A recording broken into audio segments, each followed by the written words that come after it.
Eh bien, avez-vous parfois du mal à consacrer votre vie à Dieu en totalité? Nous allons expliquer aujourd'hui comment faire ça et pourquoi il est si important d'être complètement engagé.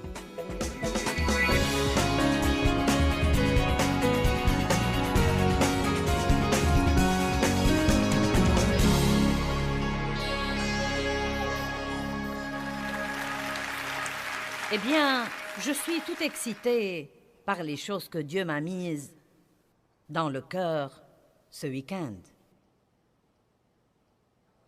Il m'a mis dans le cœur le verset de Jean 14, 6, où Jésus dit « Je suis le chemin, la vérité et la vie. Nul ne vient au Père que par moi. » Et pendant que je l'étudiais et que j'en développais une série, j'ai commencé à comprendre qu'il y a essentiellement une guerre qui se déroule entre la culture et le christianisme.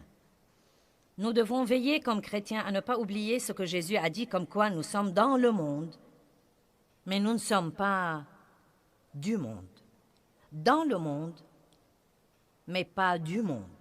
Cela ne veut pas dire que nous ne pouvons pas jouir des choses. Cela ne veut pas dire que nous devons rester dans les réunions de prière et lire notre Bible tout le temps. Dieu a créé beaucoup de choses dont nous pouvons jouir. Nous pouvons alors nous amuser. Comme chrétiens, nous pouvons nous amuser ensemble, mais nous devons toujours avoir une échelle de valeurs. Et nous devons également fixer des limites et arrêter de changer ces limites chaque fois que ce n'est pas pratique de les respecter. Je crois que s'il y a une époque où les chrétiens devraient savoir ce qu'ils croient et pourquoi ils le croient, c'est maintenant. Il y a déjà tant de tromperies sur terre, et la Bible nous enseigne que plus la deuxième venue de Christ approche, plus la tromperie sera grande. Et la tromperie est une chose vraiment effrayante, car quand vous êtes trompé, vous ne savez pas que vous êtes trompé. Quand vous êtes trompé, vous ne croyez pas que vous êtes trompé. Vous croyez que ce que vous croyez est vrai. Non, mais vous croyez vraiment que ce que vous croyez en fait est vrai. Peut-être qu'il vous inspire confiance et semble bon. Peut-être qu'il y a des tas de gens qui l'approuvent avec vous. Mais malgré cela, vous pouvez en fait croire quelque chose qui vous soit très nuisible à la fin. Eh bien, il y a tant d'idées différentes et il y a d'ismes et de choses vraiment différentes qu'on nous présente aujourd'hui. En fait, je plains vraiment les gens et je n'arrête pas de prier tout le temps pour eux pour que Dieu leur montre vraiment la vérité. Car ça représente un vrai challenge pour les gens et surtout pour la jeune génération de notre monde aujourd'hui de savoir ce qu'ils sont censés croire.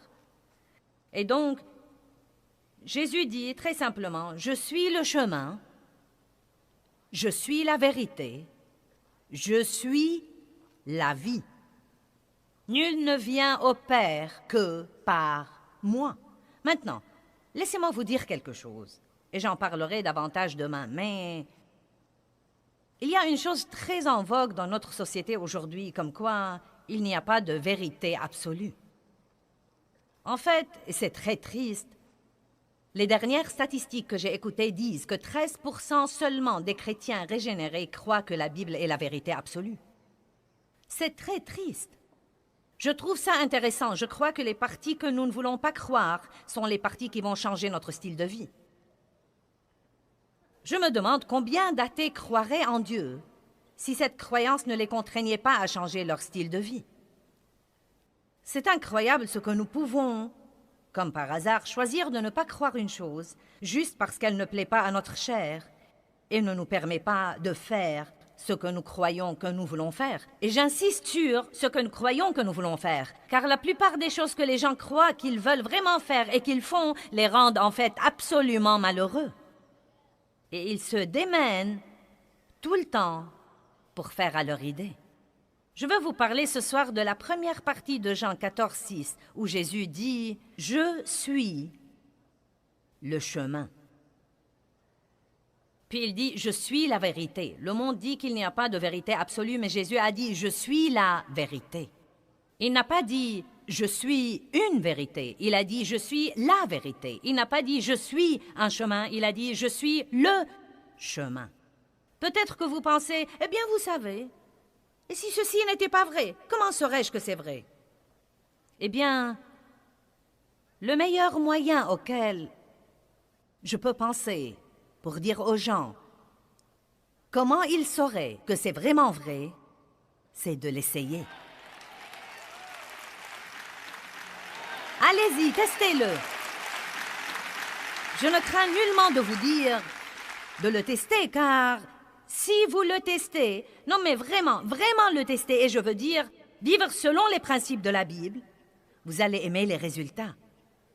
Vous allez aimer les résultats. Maintenant, vous voyez, si quelqu'un me dit « Joyce, comment sais-tu que la Bible est vraie? » Je sais que la Bible est vraie parce que je sais comment était ma vie et je sais également comment étaient mes entrailles. Je sais comment était mon âme. Et j'ai mis ces principes en pratique et je sais dans mon fort intérieur que ce que Dieu a fait pour moi, personne d'autre que Dieu n'aurait pu l'avoir fait. Personne d'autre que Dieu n'aurait pu me ressusciter de qui j'étais et d'où j'étais pour me permettre de faire le genre de choses que je fais sur terre aujourd'hui. Laissez-moi vous dire quelque chose. Quand la Bible dit que Dieu vous donnera la grâce, laissez-moi vous dire quelque chose. Il vous donnera la grâce. Et quand la Bible dit que Dieu vous donnera le double pour vos ennuis, une double rémunération, une double récompense, pour toutes les injustices que vous avez subies, il vous donnera réellement le double pour vos ennuis. Mais il faudra faire les choses à la façon de Dieu, et non pas à votre façon. Vous ne prenez pas les bénédictions en lisant la Bible. Vous prenez les bénédictions en faisant ce que la Bible dit. Si nous l'écoutons sans la mettre en pratique, nous nous trompons nous-mêmes par des raisonnements contraires à la vérité. Si nous écoutons la parole, mais que nous ne la mettons pas en pratique, je me demande combien de ceux qui sont là ce soir ont les étagères tapissées de livres chrétiens. Vous avez les CD et les bandes de tout le monde, vous avez les bijoux chrétiens, vous avez les t-shirts, vous avez les autocollants. Et peut-être que vous êtes vous-même impressionné par votre bibliothèque chrétienne quand vous la voyez. Non, mais vous avez les aimants sur votre frigo. Vous avez l'art chrétien sur vos murs. Mais je veux vous poser une question ce soir. Comment est-ce que vous vivez?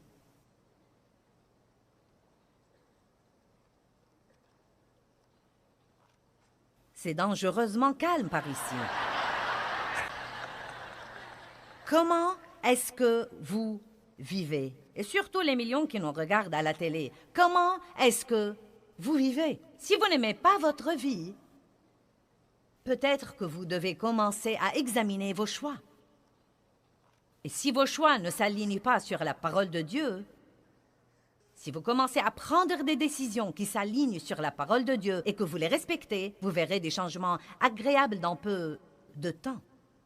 Maintenant, est-ce très facile? Non, ce n'est pas facile car notre chair est remplie du principe du péché.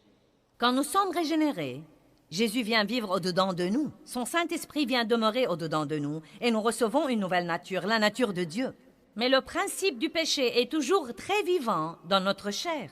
Vous devez nourrir votre esprit et vous faites ça en étudiant la parole, en passant du temps avec Dieu, en communiant avec des personnes qui pensent comme vous et sont positives et partagent vos croyances. Et vous nourrissez votre esprit. Quand vous louez Dieu et adorez Dieu, vous nourrissez votre esprit. Et étant là ce soir, vous nourrissez votre esprit. C'est différent de nourrir votre corps. Vous nourrissez votre esprit. Et si vous le nourrissez assez, il sera assez fort pour dire oui à Dieu et non à la chair. Mais si vous ne nourrissez pas votre esprit, le principe du péché qui est dans votre chair prendra toujours le dessus, et bien que vous vouliez faire ce qu'il faut, vous vous surprendrez à faire ce qu'il ne faut pas, parce que vous n'êtes pas assez fort spirituellement pour dire non aux choses auxquelles vous devez dire non, et oui aux choses auxquelles vous devez dire oui.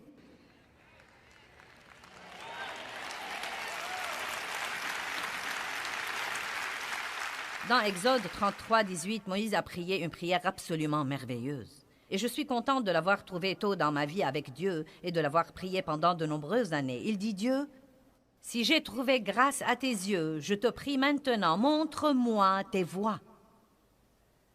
Dieu, si j'ai trouvé grâce à tes yeux, ne priez pas pour une nouvelle voiture. Ne priez pas pour ce mari sans lequel vous ne pouvez pas vivre. Ne priez pas pour une promotion au travail. Dites Dieu, si j'ai trouvé grâce à tes yeux, je te prie de me montrer tes voies.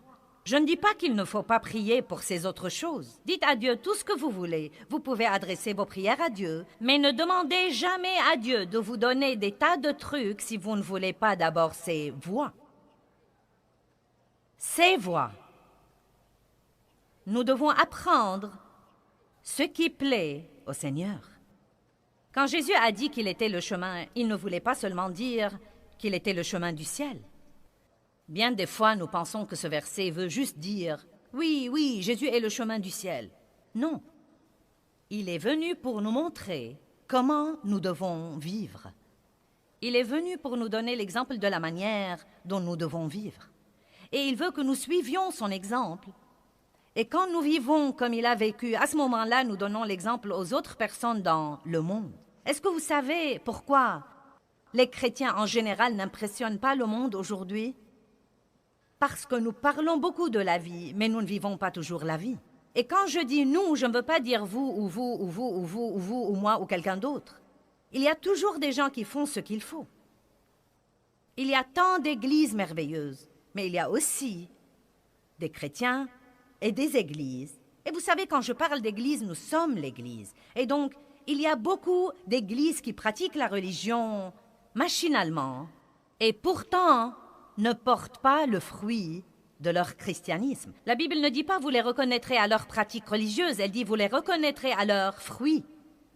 Je ne sais pas comment vous passez votre temps de prière et d'étude de la Bible, mais je passe beaucoup de temps sur moi-même. Et ce n'est absolument pas un temps égoïste passé sur moi. Non, mais je dois rester tout le temps intègre devant Dieu, car je ne peux pas faire ce que je fais et essayer en même temps de mener les autres si je leur dis des tas de trucs que je ne pratique pas moi-même. Et donc, vous devez travailler sur vous-même avec Dieu. Vous ne devez pas essayer de le faire sans le Saint-Esprit, mais vous savez, si vous êtes de mauvaise humeur, n'attribuez pas la responsabilité aux autres. Étudiez tout ce que vous pouvez trouver sur la colère et le mauvais caractère et le fruit de l'esprit, et priez là-dessus et étudiez-le, priez là-dessus et étudiez-le, priez là-dessus et étudiez-le, jusqu'à ce que vous agissiez mieux. Amen. Puis prenez la chose suivante qui vous pose un problème et arrêtez de regarder tous les autres et d'essayer de comprendre ce qui ne va pas chez eux et de leur dire ce qu'ils devraient changer. Vous avez déjà pensé à 10 personnes que vous auriez aimé qu'ils soient là ce soir parce que vous savez combien ils ont besoin de ce message. Eh bien, vous êtes là et ils ne sont pas là. Donc devinez quoi? Dieu doit avoir quelque chose à vous dire.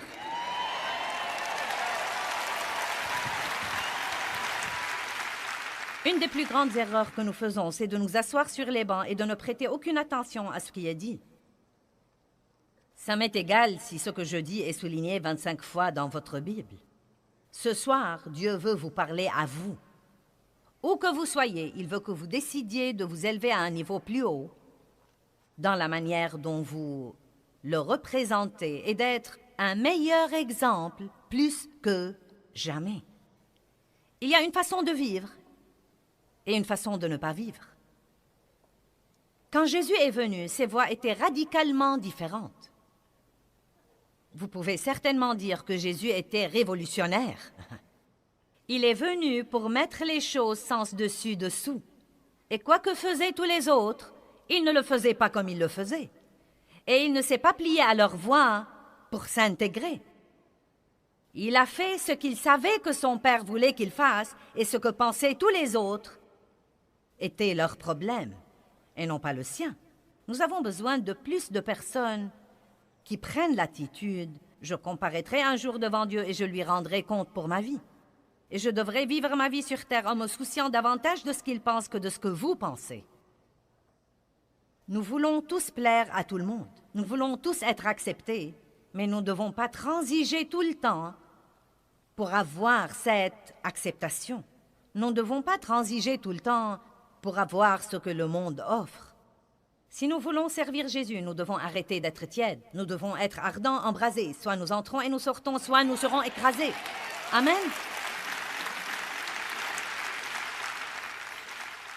En fait, le christianisme, dans ses tout débuts, s'appelait le chemin. J'aime ça. Et quand Jésus a dit « Je suis le chemin », il était venu montrer aux gens comment ils devraient vivre. Et c'était tellement différent des choses auxquelles les gens étaient habitués. Et nous trouvons dans la Bible plusieurs références au chemin. Et je veux vous en montrer 2 ou 3. Regardons Actes chapitre 9, verset 2.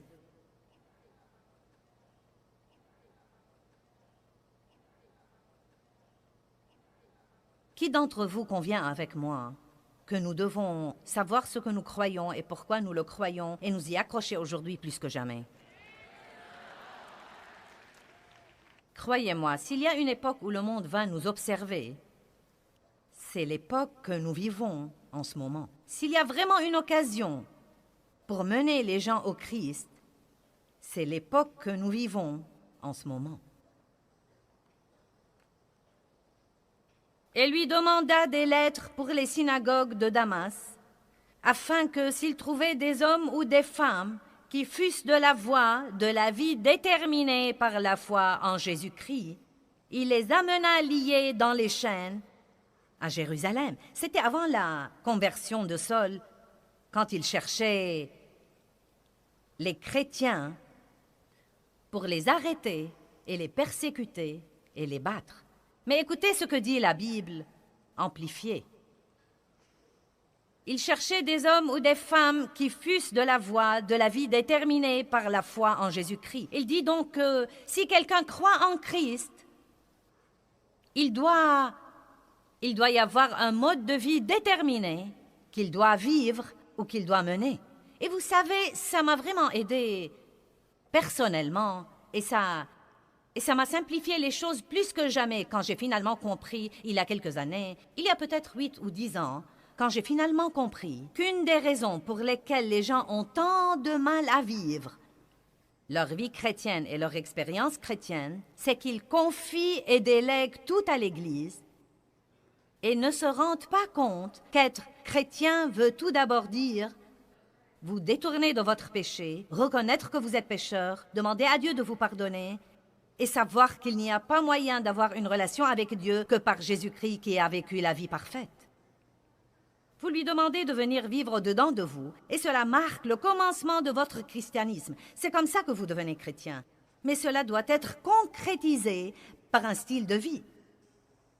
Les chrétiens devraient avoir un style de vie différent de tous les autres. Un style de vie complètement différent. Vous voyez, j'ai un style de vie maintenant. Et mon style de vie implique se lever le matin et prendre tout d'abord mon café et étudier la parole et passer un temps avec Dieu. C'est mon style de vie.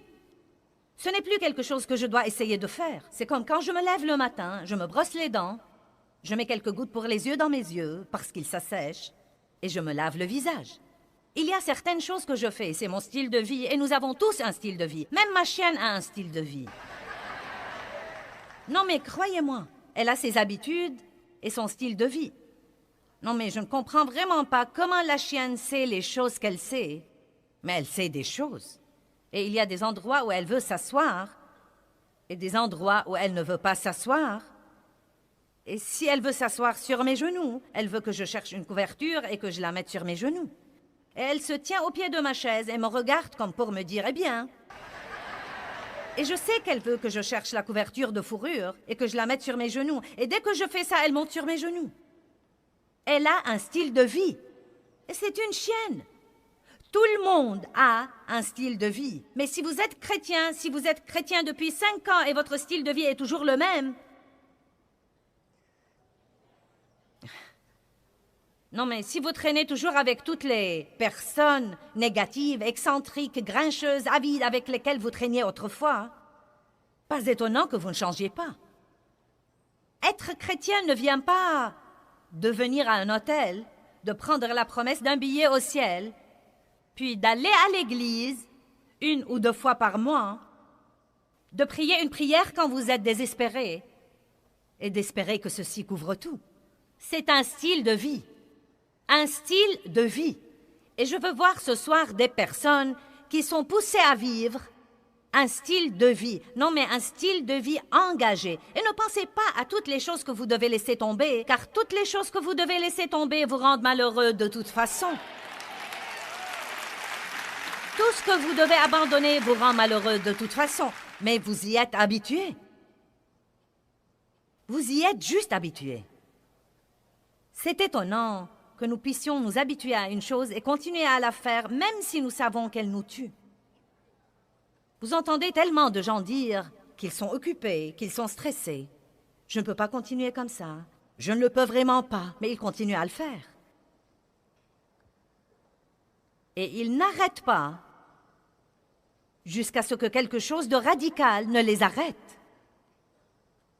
Et c'est étonnant ce qu'ils peuvent changer leur style de vie. C'est étonnant qu'un homme occupé n'ait aucun temps jusqu'à ce qu'il ait une crise cardiaque et tout à coup, il a toutes sortes de temps. Je veux que vous me regardiez et que vous m'écoutiez. Vous devez prendre la décision de commencer à ordonner votre vie et à arrêter de laisser votre vie vous ordonner. Maintenant, vous devez comprendre ça ce soir. Et si vous voulez, cela peut vous changer la vie, car souhaiter qu'elle change ne va pas la changer. Les souhaits sont inutiles. Ils ressemblent à se balancer dans un fauteuil à bascule toute la journée. Cela vous garde occupé, mais ne vous sert à rien. Si seulement, si seulement, si seulement, si seulement, si seulement, si seulement. Ça ne vous sert à rien.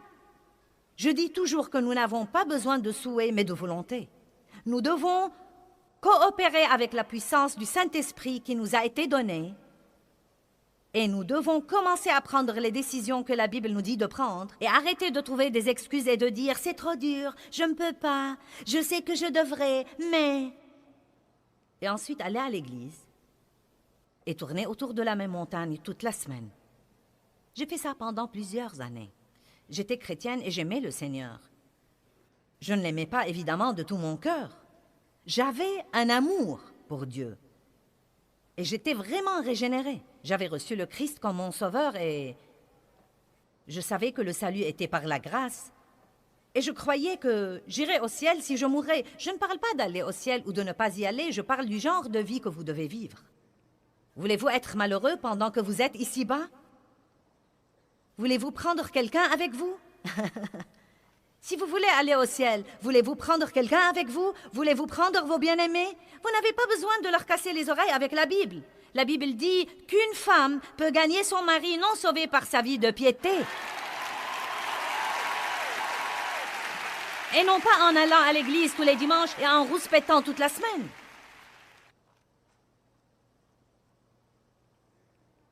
Vous êtes venu, vous saviez ce que vous auriez de moi quand vous êtes venu, donc…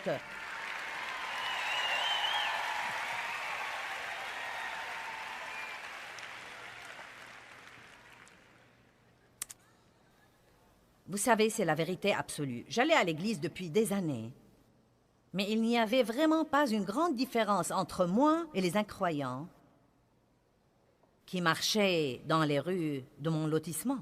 Je parlais comme ils parlaient. Je pensais comme ils pensaient. Je potinais comme ils potinaient. Je regardais ce qu'ils regardaient à la télé. Je faisais les mêmes choses qu'ils faisaient. Peut-être pas tout à fait. Oui, j'avais une certaine échelle de valeur. Mais j'y pensais aujourd'hui. Probablement pendant que j'allais à cette église tous les dimanches, je brisais presque tous les 10 commandements. Dieu n'était pas le numéro 1 dans ma vie. Je l'étais. Le premier commandement dit « Tu n'auras pas d'autre Dieu devant ma face ». La plupart de nous idolâtrent notre moi et notre volonté, même comme chrétiens. Et vous savez, à dire vrai, vous qui êtes ici êtes probablement plus avancés que beaucoup de personnes qui nous regardent en ce moment à la télé. Et ce n'est pas pour abaisser quiconque. Il y a des gens merveilleux qui nous regardent, mais il y a aussi des gens qui viennent juste de regarder l'émission. Soit vous ne connaissez même pas Dieu, soit vous le connaissiez et vous l'avez renié, soit vous faites ce dont je parle, vous allez à l'église, mais vous ne vivez pas pour Dieu. Votre style de vie est toujours pareil à celui des incroyants que vous connaissez. Et donc vous qui êtes ici, je vous demande un peu de patience ce soir, car je recherche ces millions de personnes dans le monde qui ont besoin d'écouter ce que j'essaye de dire, et j'essaye aussi de vous aider. J'allais à l'église depuis des années, mais il y avait très peu de différence entre moi et tous les autres, et je désobéissais probablement aux 10 commandements. Vous dites, eh bien, Joyce, est-ce que tu es quelqu'un? Eh bien, vous savez, Jésus dit que haïr est un meurtre en ce qui concerne le cœur. La Bible dit « Honore ton père et ta mère pour que tout aille bien pour toi ». Je n'honorais pas mon père et ma mère, mais j'avais une bonne excuse. Ils m'avaient maltraité. La Bible ne dit pas de le faire s'ils ne vous ont pas maltraité et que s'ils vous ont maltraité, vous êtes exempté. Allez maintenant, je vous ai eu, je vous ai eu, je vous ai eu. J'ai eu des tas de vous là. Eh bien, Dieu ne s'attend sûrement pas à ce que je sois bonne envers eux après ce qu'ils m'avaient fait. Aussi, il s'attend. Si il s'attend, eh bien, ce n'est pas juste, ce n'est pas équitable. Mais ça produira de formidablement bons résultats.